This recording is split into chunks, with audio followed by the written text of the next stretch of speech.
तो हम लोग जैसे नाड़ियों के विषय में पढ़ रहे हैं, तो इड़ा और पिंगला नाड़ी को हमने ठीक से समझ लिया था। आज हम पढ़ेंगे सुषुम्ना नाड़ी के बारे में।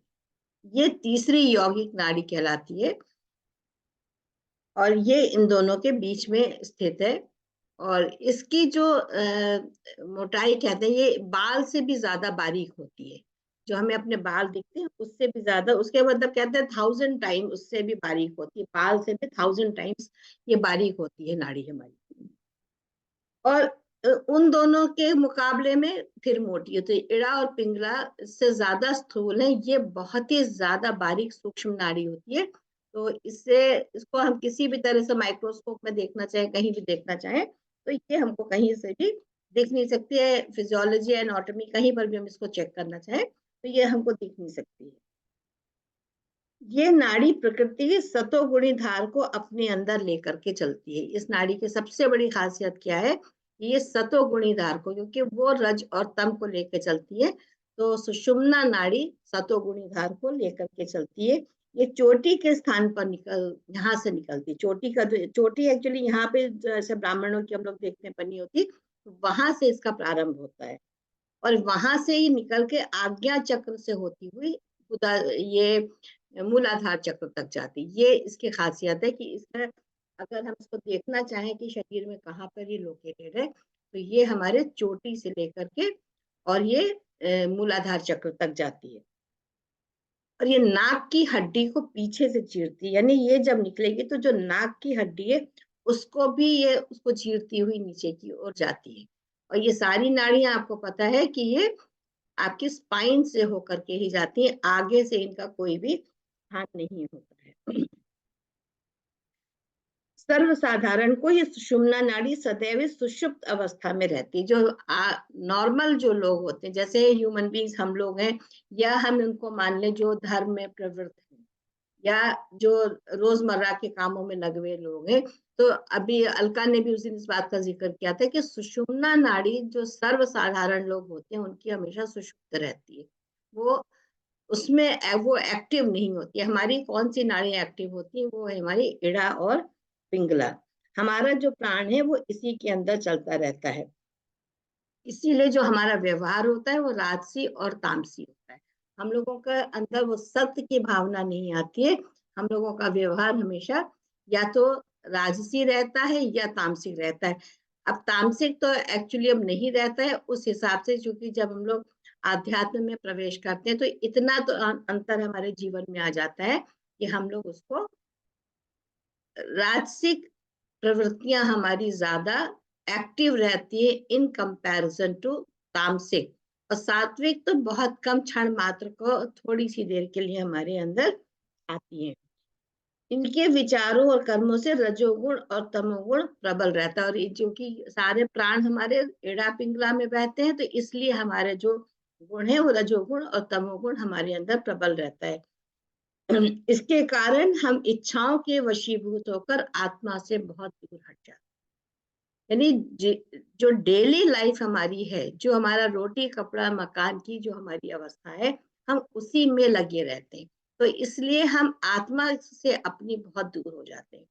हमें आत्मा की पहचान जो होनी चाहिए, जो हमारा एक्चुअली पर्पस ऑफ लाइफ है, उससे हम बहुत ज्यादा भटक करके और हम इसी में लगे रहते हैं। कभी कभी रज एक धुंधला सा प्रकाश उनके सम्मुख लाता है।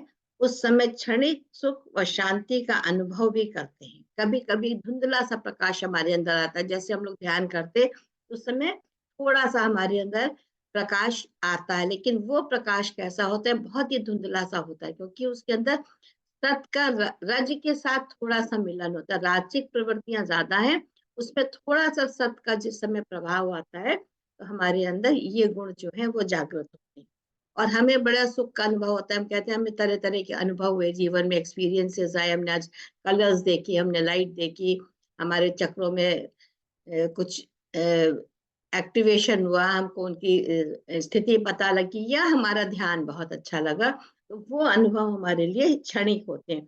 परंतु तम के अंधकार से वो फिर अंधकार में चले जाते हैं और हम फिर अशांत।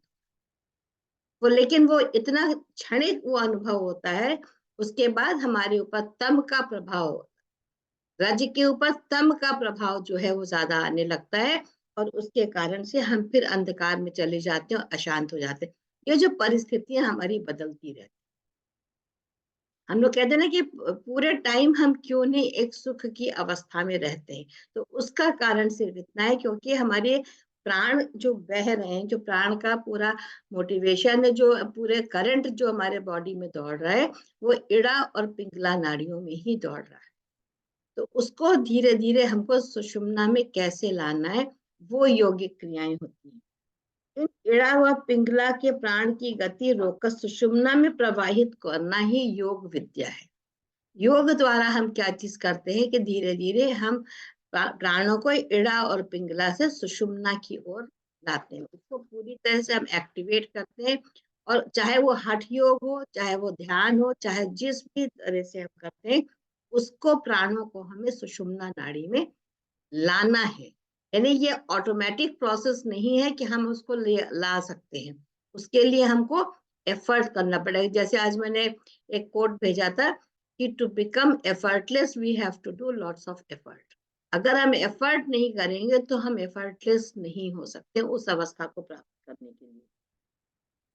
इसी का नाम हठ योग की भाषा में उन्मनी मुद्रा है। यानी हर भाषा में हर जो अलग अलग तरह से हम उसको सीधे से हठ योग में उसको उन्मनी मुद्रा कहते हैं, हम लोग उसको ध्यान में तुरीय अवस्था कहते हैं। अलग अलग तरीके से उसको लोगों ने एक्सप्लेन करा है।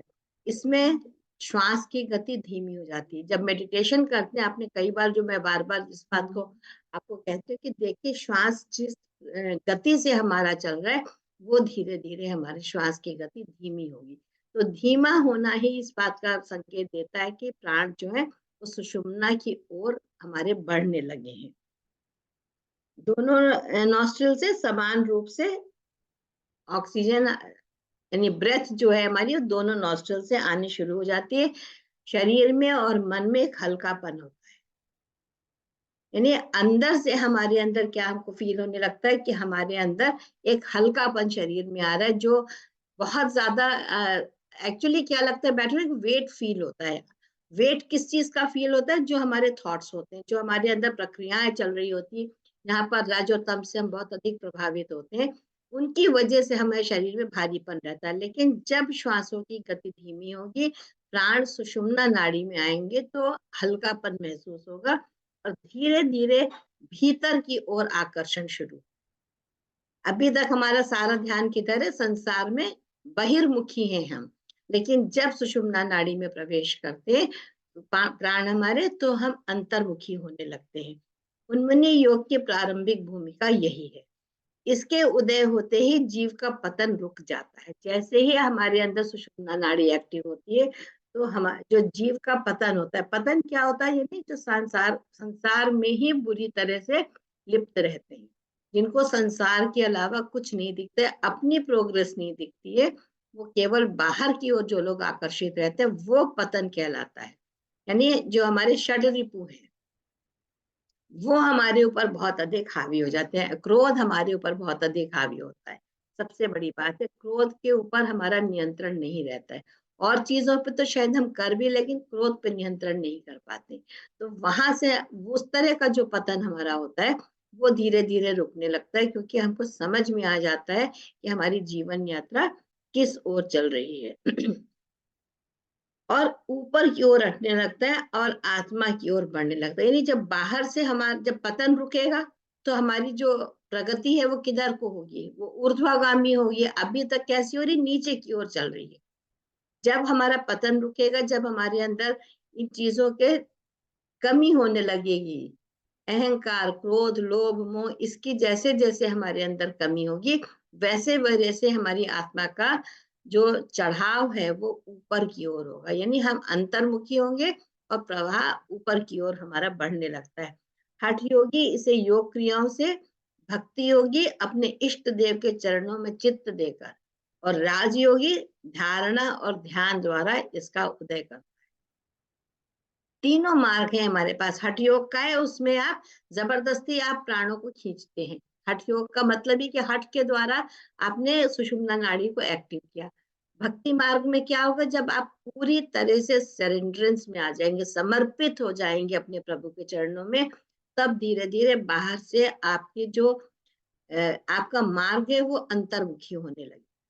वो किसी का इंतजार नहीं करता है, वो ऑटोमेटिक होगा। जो हम कोशिश करना चाहते हैं ना कि हम कर लें इस चीज को, उसकी जरूरत नहीं होती है। लेकिन जैसे हम ज्ञान मार्ग में, ये जो मार्ग है ये कौन सा मार्ग है, ये ज्ञान मार्ग है। तो ज्ञान मार्ग में हमारे पास यही है कि ध्यान और धारणा हम करें, जो हमने भी पंचमहाकोश जब करे थे, जब हमने धारणा और ध्यान की बात करी थी। तो वो स्थिति में जब हम आते हैं तो धीरे धीरे हमारे ये अवस्था आती है। प्रत्येक साधक में ये अवस्था आती है। ये नहीं है कि आज मेरे अंदर है और आपके अंदर नहीं है, ये हर साधक के अंदर ये अवस्था आएगी कि आपके सुषुम्ना नाड़ी में आपके प्राण चलेंगे, और इसके आते ही कुंडलिनी की धार ऊपर की ओर चलने लगती है। ये कुंडलिनी और सुरति की धार जब ऊपर की ओर जीव को ढकेलती है, तब निज स्थान तक पहुंचती है। जिस समय हमारी सुषुम्ना नाड़ी एक्टिव हो जाएगी, और ये हर एक के जीवन में आएगा, तो जैसे ही सुषुम्ना नाड़ी में हमारे प्राण चलने लगेंगे, वैसे ही क्या होगा, हमारी कुंडलिनी शक्ति हमारी जागृत हो जाएगी। जिसके लिए हम सब लोग बहुत परेशान रहते हैं कि कुंडलिनी शक्ति हमारी कैसे जागृत हो। तो कुंडलिनी शक्ति को जागृत करने का केवल यही 3 तरीका है। अगर आप हठ योगी हैं तो आप जबरदस्ती खींच के उसको प्राण को सुषुम्ना में लाएंगे। प्रेम योगी है, भक्ति योगी है, तो प्रेम से समर्पण से आएगा। और आप ज्ञान मार्गी हैं तो आपको इस प्रकार से मिलेगा, जब आप ध्यान और धारणा ध्यान से करेंगे तो धीरे धीरे सुरति की धार ऊपर की ओर बढ़ेगी और कुंडलिनी शक्ति अपने आप जागृत होगी। कुंडलिनी का जागृत होना बहुत जरूरी होता है, क्योंकि यही हमको ऊपर की ओर खींच करके ले जाती है, जो हमारा निज धाम है। निज धाम क्या है हमारा, जहाँ पे हमारी आत्मा रहती है। आत्मा का परमात्मा से मिलन, वही हमारा निज धाम है। उसी को हमको समझना है, तो वहां तक हमको।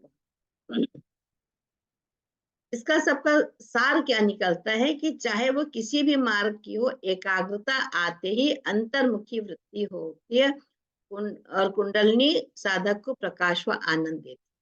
आप कोई भी मार्ग में हो, चाहे किसी भी मार्ग, चाहे कर्म योग हो, चाहे भक्ति योग हो, चाहे ज्ञान मार्ग हो, जो भी हो, जैसे ही आप किसी भी एक मार्ग में आपकी एकाग्रता आती।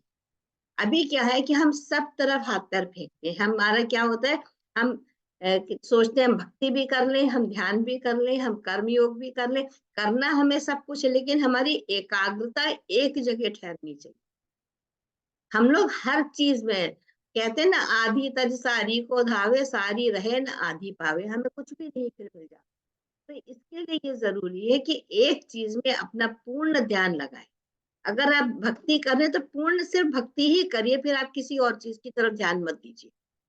हठ योगी है तो आप हठ योग में रहिए, ध्यान योगी है तो आप ध्यान करिए। इससे धीरे धीरे हमारी अंतर्मुखी प्रवृत्ति होगी, कुंडलिनी शक्ति हमारी जागृत होगी, और एक आनंद की अनुभूति जो हमको होती है, एक सेटिस्फैक्शन लाइफ में मिलता है कि हाँ हमें कुछ मिल रहा है, वो हमको मिलने लगेगा। और इस सुषुम्ना नाड़ी को सतोगुणी बताया है। इसमें प्राण आते ही रज व तम दब जाते हैं और सत प्रधान हो जाते हैं। यानी अब हमारे अंदर केवल सतोगुणी ही गुण रह जाएंगे, सतोगुण रह जाएगा जैसे ही प्राण हमारे सुषुम्ना नाड़ी में आ जाए। रज और तम दोनों ही हमारे जीवन से समाप्त हो जाएगा। ये सबसे बड़ी चीज देखिए, अभी तक क्या है कि हमारे अंदर रज भी है और तम भी है, दोनों की प्रधानता है। लेकिन कभी कभी क्या होता है कि रज में सत के जब मिलन हो जाता है तो उससे भी हमको आनंद की अनुभूति होती है, लेकिन हम फिर तम के अंधकार में चले जाते हैं। तो ये एकाग्रता जितनी अधिक हमारी होगी, उतना इजीली हम इस चीजों को प्राप्त कर सकते हैं। सत ही प्रभु के दरबार में घुसने का द्वार है। जब तक सत का उदय नहीं होता है, तब तक वहां पर कोई भी नहीं पहुंच सकता। हम बहुत कोशिश करते हैं, लेकिन अगर आप अपने जीवन में देखें तो हम कितनी बार हम सत्य में रहते हैं। हर छोटी छोटी बात में हमें क्रोध आता है, हर छोटी छोटी बात में हम झूठ बोलते हैं, हर छोटी बात को छिपाने के लिए हम कुछ ना कुछ करते हैं, और कई बार हम अपने ही भावों को छुपाने के लिए झूठ बोलते हैं। यानी कहीं पर भी अगर आप देखिए तो पूर्णता सत्य हमारे पास नहीं है। पूर्ण सत्य जिसको हम कहते हैं उसमें हम अभी नहीं आ पाए। योगी हैं जो आपने सत्पुरुष देखे हैं, जो गुरुजन होते हैं, जिनके अंदर आप देखें तो उनके अंदर कोई भी ऐसी चीज नहीं दिखेगी आपको, कोई भी ऐसा, उनके पास खड़े होने से, उनके ऑरा से आप जो अट्रैक्ट हो जाते हैं, वो क्यों होता है? क्योंकि वो सत का प्रभाव उनके अंदर, तो वो केवल सतोगुणी है। तो ये हम अपने आप अपना जजमेंट कर सकते हैं कि हमारे अंदर सतोगुण कितना है। अगर सतगुण है तो फिर हमारे अंदर ये चीजें बिल्कुल आएंगी ही नहीं, किसी के प्रति रोष नहीं, किसी के प्रति दुर्भाव नहीं, हर कोई जो है वो हमारे लिए मान्य है। उसको हम कितने आप तरह से उसको आप उसका कहते हैं मान कर सकते हैं किसी भी व्यक्ति का। हम लोग क्या है, छोटी छोटी बातों से इतने नाराज हो जाते हैं। वो नाराजगी असल में हमारी अपने हृदय की होती है, क्योंकि हमारे अंदर तम और रज जो है वो बहुत ज्यादा प्रधान होता है। इसकी वजह से, तम और रज को प्रधान होने की वजह से सतोगुण हमारा कम रहता है, और जैसे ही सतोगुण हमारा कम होता है, हम किसी को भी वो मान नहीं दे। तो ये छोटे छोटे हमारे अपने लिए एक्सपेरिमेंट्स हैं, हम इससे अपना जजमेंट कर सकते हैं कि हमारी स्टैंडिंग कहाँ। सत में प्रकाश है, ज्ञान है और आनंद है। जब सत में, सतोगुण में है, तो आपके पास प्रकाश है। प्रकाश किस चीज का है? ज्ञान का। ज्ञान है तो आनंद है। कितनी, मतलब आप देखो, हर चीज एक दूसरे से लिंक्ड है, कोई अलग नहीं है। हम लोग खाली पहले पुस्तक को पढ़ते थे, लेकिन उसका अर्थ नहीं अंदर तक समझ पाते थे। पढ़ा तो सबने होगा ही, सब, ऐसी कोई नई चीज नहीं है, लेकिन उसका अनुभव हम नहीं कर पाए, उसको प्रैक्टिकल लाइफ में हम कैसे लाएं, वो चीज हमने नहीं समझी। किसी प्रकार की क्रिया से, चाहे भक्ति या उपासना की हो अथवा योग की, जब ये लक्षण साधक में आने लगे तो समझ लेना चाहिए कि कुंडलिनी का उत्थान हो गया है और सुषुम्ना नाड़ी में प्रवाहित हो चली। देखिए, अपने आप अपना जजमेंट करेंगे, दूसरा कोई नहीं कर सकता है। आपको अपने गुणों को देखना है कि आपके अंदर क्या गुण है, किस चीज से आप ज्यादा प्रभावित हैं। आपके अंदर तमोगुण है, तमोगुण से तो शायद हम निकल गए, रजोगुण कितना है अभी हमारे अंदर। और पूर्णता सत्य में आते ही कुंडलिनी ऑटोमेटिकली आपकी जागृत हो जाएगी, किसी की आपको मदद की जरूरत नहीं है। केवल एक चीज है, वो है एकाग्रता, और पूरा अपने अंदर उस ज्ञान के प्रकाश को भर लेना, अंतर्मुखी प्रवृत्तियों को कर लेना। अगर प्रवृत्तियां आपकी अंतर्मुखी हैं तो बहुत आसान है। साधारण योगी इसे क्रमशः नीचे से ऊपर खींचते हैं। जो साधारण योगी होते हैं वो लोग क्या करते हैं कि कुंडलिनी शक्ति जागृत करने के लिए उसको मूलाधार चक्र से खींचते हैं ऊपर की ओर। जैसे वेदन, जैसे हम लोग वो करते हैं आनंद गिरी का, जैसे मेडिटेशन करते हैं, उसमें हम क्या करते हैं? हम कहाँ से शुरू करते हैं? हम मूलाधार चक्र से कहते हैं कि कुंडलिनी शक्ति ऊपर की ओर उठ रही है। ये साधारण योगी का है।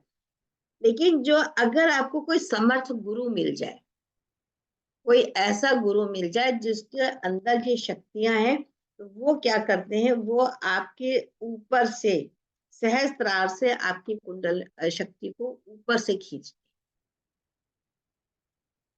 और मिनटों में आपकी कुंडलिनी जागृत हो जाती है। देखो डिफरेंस, देखो, एक हमने एफर्ट करके ऊपर, नीचे से ऊपर की ओर ढकेला और उसको चढ़ाया। अगर समर्थ गुरु मिल गया, उसने यहीं से आपको एक्टिवेट किया और उसने कुंडलिनी शक्ति को नीचे से ऊपर अपने आप खींच दिया। अब कौन सा मार्ग सहज हुआ? सहज कहाँ होगा? जब आपको समर्थ गुरु मिल जाएगा। और गुरु के पास क्या है, जब आप गुरु के पास जाते हैं तो वो गुरु नहीं है खाली जो आपको दीक्षा दे के छोड़ देता है। गुरु वो समर्थ गुरु होगा कि जो पूर्णता आपकी सारी शक्तियों को आपके अंदर जागृत कर, क्योंकि जो शक्ति गुरु के पास है वही शक्ति आपके पास है, वही ईश्वर के पास है, कोई ऐसी चीज नहीं है। तो हमें क्यों गुरु की जरूरत होती है? कि वो हमें सहजता से ऊपर की ओर बढ़ा सकता है। मस्तिष्क में आज्ञा चक्र, सहस्त्रार अथवा इनसे भी ऊपर के स्थानों पर कुंडलिनी शक्ति को बैठा सकते हैं। आपको पता है कि चक्र जो है केवल यही नहीं, आज्ञा चक्र नहीं, इसके ऊपर भी कई चक्र हैं।